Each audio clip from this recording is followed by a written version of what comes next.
Dr. Atchison here, and we're still talking about Chapter 9, Thinking, Language, and Intelligence.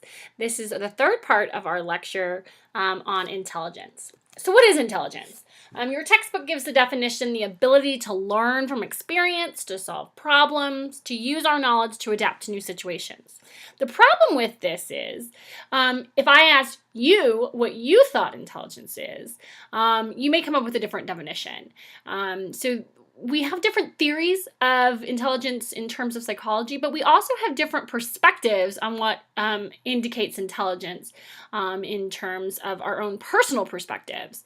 And those things can kind of muck up the works when we're thinking about intelligence and what we're talking about here. So we're really going to try and focus on what we know from a theoretical and a research perspective, without really getting into those personal perspectives of what intelligence is.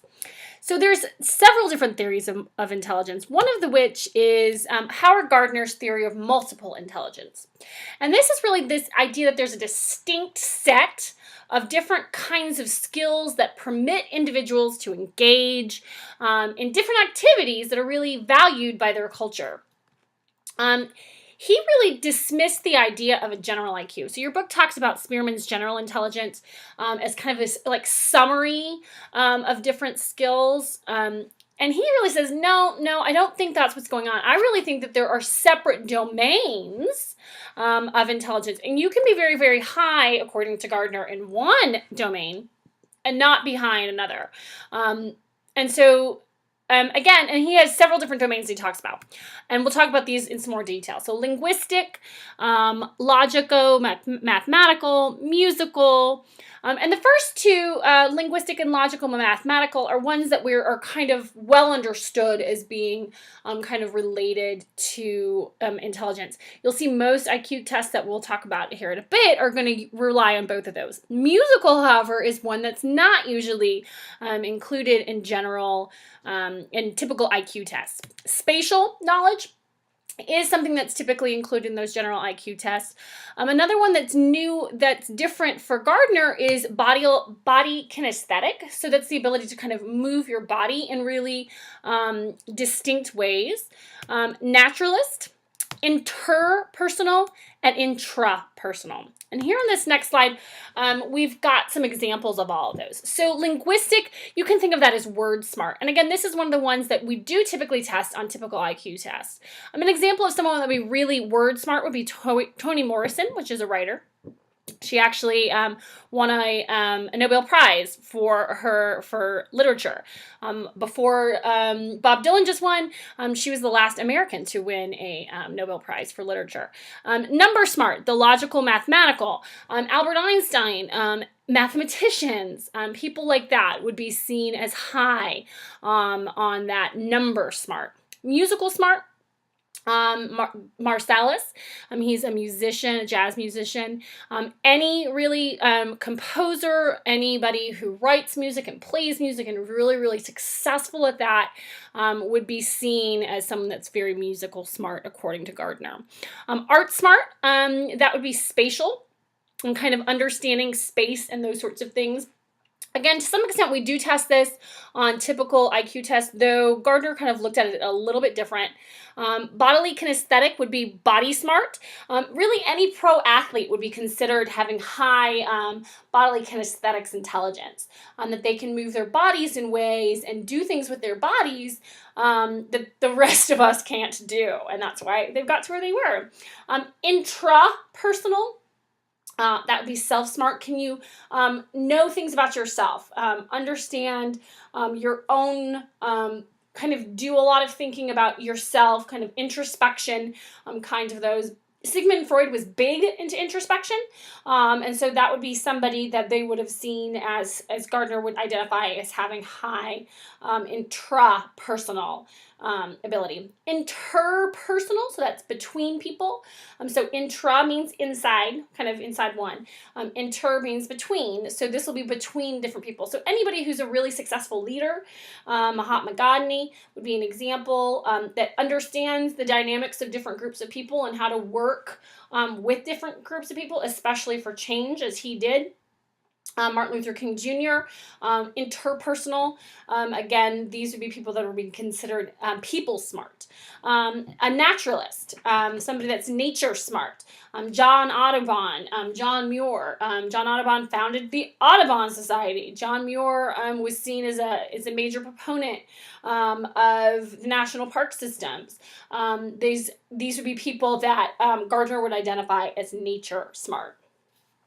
There's another theory of intelligence that we're going to talk about, which is Sternberg's triarchic theory of successful intelligence. And it's also a multiple theory. It also looks at it from a multiple intelligence perspective. But his isn't as broad as Gardner's. As the name suggests, triarchic, surprise, surprise, there's going to be 3 different kinds. And the 3 are analytical, and that's going to include all those information processing skills. So when we talked about fluid intelligence, your book talks about it in this chapter. When we talked about it in the development chapter, that would be those information processing skills. How quickly can we process information? Kind of if you think about working memory, kind of our table, that would be the analytical. Creative, he says, is the second domain of intelligence. And that's the capacity to solve novel problems, according to Sternberg. And finally, the third would be practical, and that's that application in everyday situations. So, and he says to really have successful intelligence, that you need to have a confluence of these 3 things. And that if you just have, those analytical intelligence, and you can apply strategies and kind of engage in self-regulation and do all these things, but you don't have any practical intelligence, you lack that ability to adapt to different situations, you lack that ability to kind of be able to work within different environments and meet different goals, then you're not going to be successful. You're not going to have successful intelligence. In the same way, he says that if you don't have the creative intelligence, the ability to solve these novel problems, that you're not going to be successful. So somebody who is really, really book smart, but isn't street smart, would be analogous to somebody who's really, really high in Sternberg's analytical intelligence, but is lacking his practical intelligence. And so again, Sternberg's going to say, for really successful outcomes, we need to have the confluence of these 3. So how do we measure intelligence? We talked a little bit about what is intelligence. How do we measure intelligence? When we say intelligence, sometimes we'll talk about IQ as synonymous with intelligence, and it's not. IQ really means an intelligence quotient. That's what it stands for, and it's attempting to quantify intelligence. One of the major tests that look at this is the Stanford-Binet, which we'll talk about in just a second. And that really includes age in it, and most of them will include age. So it's not just performance, it's performance against the age. So it's got this standardization where it's kind of standardized to a normal curve, and we'll talk about that in more detail too. There are some differences with socioeconomic status and diversity that we'll talk about as well. But again, typically it's trying to aim for this normal distribution, this bell-shaped curve, and IQ tests are best used for screening.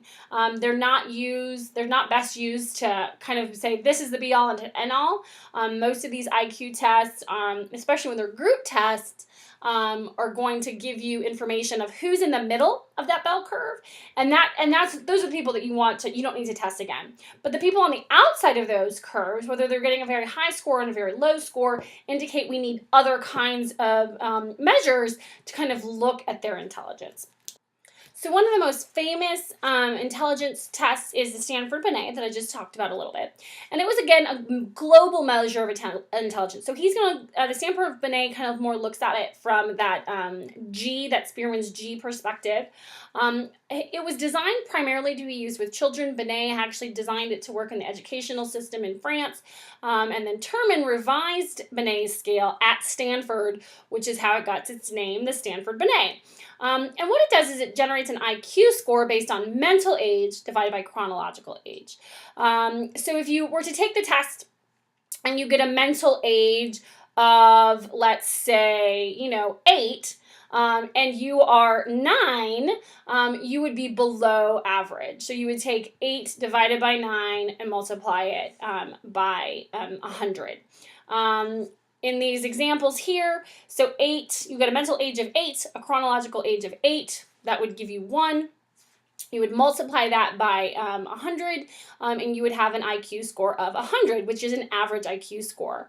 For the second example, mental age of 8, chronological age of 4. That would mean this person's going to be above average intelligence because they would be getting, in this example, an IQ score of 200. Now, we don't really have IQ scores of 200. This is more to demonstrate how this calculation works in a really easy mathematical way. A mental age of 4 divided by 8 would be 0.5 times 100. We would have an IQ score of 50. That would be very, very low, would indicate lots of intellectual disability. And again, this test is standardized. So I could tell you, okay, well, an IQ score of 50 means that this person has intellectual disability, or an IQ score of 100 means that this person has average intelligence, because it is standardized to this normal curve that we'll show you here in a second. There are other kinds of tests too, the Wechsler scales. Your book talks about the Wechsler adult inventory, which is the WAIS. And there's an example on Launchpad that can work through that. There's other IQ tests. There's other Wechlers. There are also different IQ tests for children, some that are more involved. The picture here shows tools involved for the Bailey scale, which measures intelligence as well, and that's done with infants. So there's a bunch of different ones out there. The Kaufman really tries to do cultural fairness, and as we'll talk about at the end, there are some problems with cultural fairness, sometimes in terms of IQ scores. So again, there is a Launchpad activity that you're required to do that will walk you through some of these Wechsler scales, and some of these things here are included in that, that demonstration.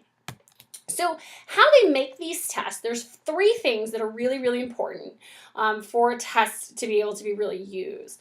The first of which is reliability.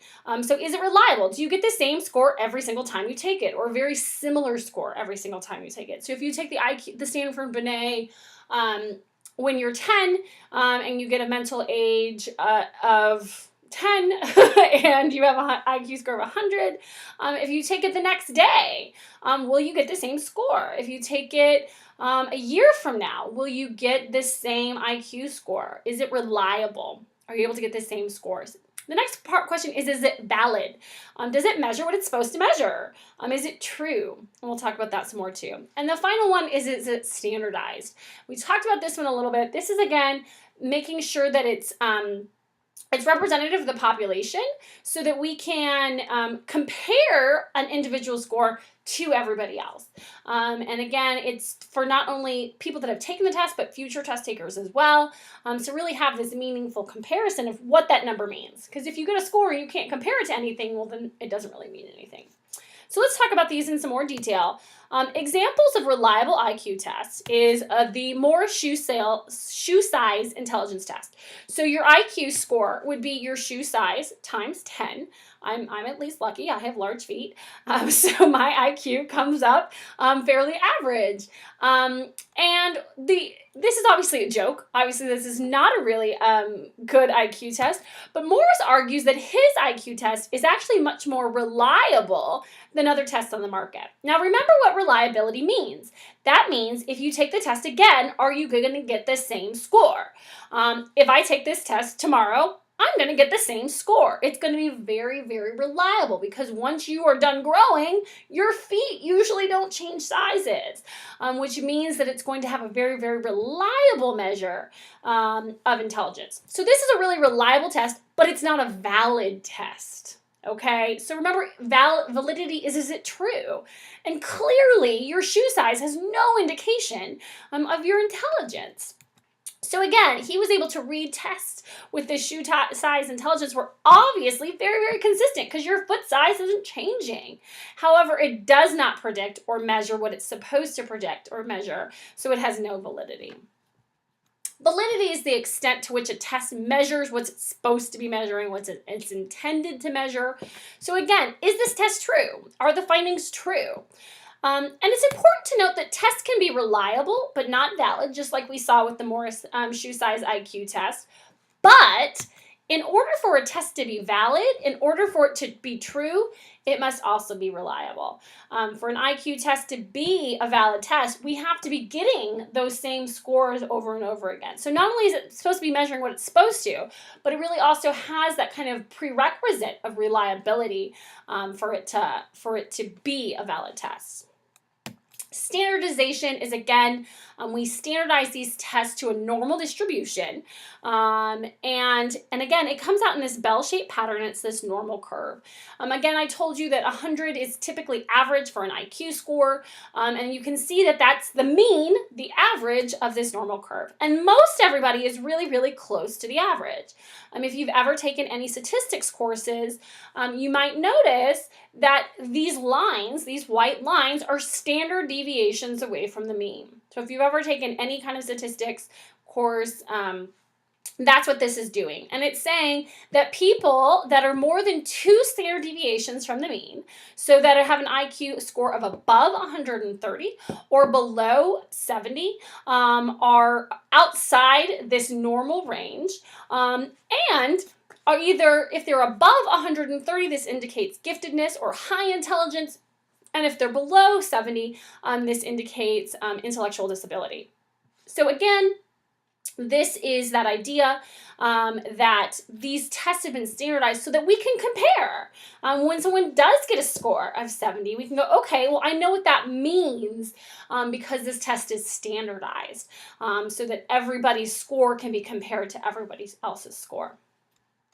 Let's talk about the genetic and environmental influence on intelligence. So heritability refers to how much of a trait is really due to genes, okay? So, and they'll give percentage scores. So how much is intelligence due to genes would be the heritability of intelligence. And we study this in different ways. One of the ways we do this is twin studies.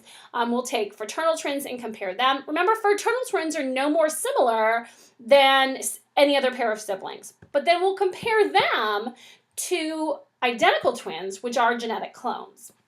We'll also compare family members, and we'll also compare adoption studies where a child's been adopted out into an adoptive family, and we'll look and see how their intelligence is related or correlated with that adoptive family compared to how is their intelligence correlated with that biological family. So adoption studies have found that children's IQ scores are more similar to their biological parents. So the average IQ, again, is kind of typically around 105, 110. And adopted children tend to have above average IQs. Now, this is due to environmental influence. If you think about who's adopting children, these are typically people that are high socioeconomic status. So they're going to be high income, they're going to be higher education, and they're going to be very stable environments. And all of these things are good environmental situations for children to grow up. And there's going to be typically more books in that environment than there is going to be in a lower socioeconomic status. So because these children are in environments that are above average environments, we tend to see above average IQs. And this indicates that by that environmental influence, regardless of the fact that their IQs tend to be more similar to their biological parent. So that both of these things are influencing. We also see twin studies really support this evidence of biological influence as well. So here's a graph from your book, and you see what we have is the similarity and correlation, back from the beginning of the course, in genes. And remember, if you get a correlation of 1, that's a perfect correlation. That means every time something happens, the other thing happens exactly the same amount. And so we see identical twins reared in the same environment have a very high correlation in intelligence. We're at about 85%, which is a very high percentage. Identical twins reared apart are the second most alike. So that genetic component is still playing a really big role. But you see that it's lower than those identical twins reared together. So there is an influence of environment. Fraternal twins reared together, they have a lower correlation than either of the identical twins, which is again going to be indicative of the role of genetics involved, versus siblings reared together have an even lower correlation, and unrelated individuals have the lowest. So we see kind of this difference. when we talk about those adoption studies too, what we'll see is that both in both situations, they'll take children who have above average, children from families that are biologically above average IQs, and children from families that are biological families that are below average IQs, and they'll look at them in their adopted families. And what they'll see is both groups are above average now because of this environmental influence. It's just that the kids that had that predisposition for higher IQ genetically are still higher than the low IQ kids. So both kids got that environmental boost, but genetics was still playing a role as well. So which one's more important? Is it the genetics or is it the environment? And the conclusion is that it's really this complex interaction. So back to my favorite bidirectional interaction between the genes and the environment. Currently, all the research studies that have been done, they estimate that intelligence is approximately 50% heritable. So that means 50% in the differences between intelligence are due to the genes. So there still is a lot of role of environment there for differences in intelligence. Finally, let's talk about factors that influence performance on these IQ tests. We do see that racial and ethnic groups differ in terms of IQ scores. So the question is why? One thing that we do know is that more variation exists within a group than between groups. So your book has a really nice picture of daisies, and they're from the same pack of seeds. They're just in different environments. And you'll see that there's a lot of variation in the heights of those daisies. And that has to do with that variation within the group being different than the variation between the two groups. So the variation between groups that again, there's less of this than there is variation within a group. But there's a couple of possible causes. Obviously, a long time ago, people used to think genetic differences could be causing these differences between racial and ethnic groups. Obviously, that's a big negative. Not the case. There is no data to support that in any way, and everything points to these environmental differences that are really responsible for any differences. The other thing that's responsible for the differences is the tests themselves. So there can be some impact of environment. So we talked about this, the socioeconomic status, things like that. So there's lots of support for that, the environmental influence. But there is support too for the cultural biases of these tests. So there is definitely some differences in terms of cultures and communication styles and things like that that can affect performance on the test. And another big contribution is the stereotype threat, which will end this lecture. So stereotype threat is the idea that you know the stereotype that is adhered to your race or your ethnic background about school or about intelligence or about whatever. If I were to ask you which ethnic group is most likely to perform best in math, unfortunately everybody says Asians because that is the stereotype. So stereotype threat says, hey, you know what that stereotype is and you internalize it and you behave somewhat accordingly to that. So here's a graph from a research study where they looked at this. These are the scores that we have here, a mean score on a verbal test. And what we have is two groups of two different racial and ethnic groups. So we have a group of minorities, African American and Hispanic American children, and those are the bars on the left. And then we have a group of Caucasian Americans on the right. And they took both of those groups and they split them up. And half of them were told, this is a test of how good you are at school problems.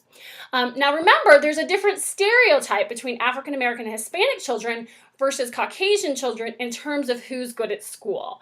And so this is a test of how good you are at school problems, was really highlighting the stereotype that, oh, Caucasian kids are supposed to be good at these minority groups are supposed to not be good at these. And then the other group of students was told, this is not a test.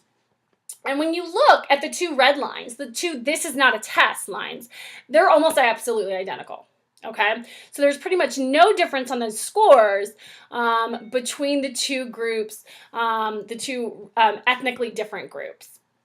However, when they were told, hey, this is a test of how good you are at school problems, Children in the minority groups who had that stereotype of, oh, I'm not supposed to be good at these things, performed worse than the children who were in the Caucasian group who actually performed better. So again, stereotype threat is this idea that we internalize those stereotypes and our behavior can be affected by that.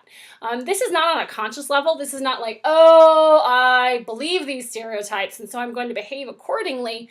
No, this is because of that has been internalized and we're acting on these things kind of unconsciously. So that ends our lecture on intelligence. Thanks.